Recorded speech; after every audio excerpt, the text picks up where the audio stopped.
So, euro dollar today, still bearish.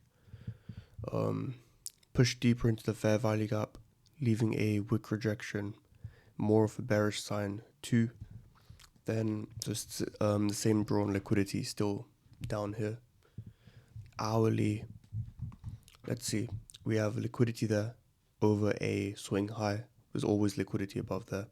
So you could see a nice sweep of the swing high and then a move down. Also a really small fair value gap right there. Plus there is this huge supply zone which we could tap into before going down. So, but I doubt it's going to go all the way up there before going down.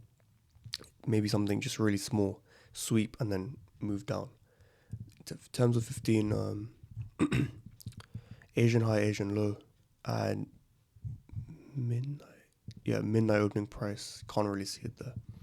Midnight opening price. Yeah, same thing. Liquidity there, more liquidity there actually as well.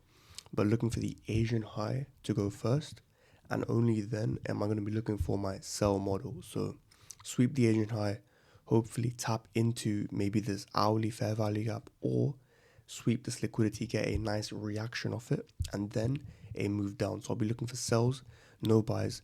The Asian low's already been taken, so now it's actually a Judas swing. So I wouldn't be surprised if we get an energetic move up and then a move down. So yeah, looking for a sell model. Hopefully we'll react to some of these areas, but that is why things gonna happen. DXY definitely bullish. So yeah, bearish on EU. And there is news today at 2 p.m. So if I'm in a trade, I'm removing it like at 150. I'm removing all trades. So yeah, make sure to watch out for that. And pretty much that is it.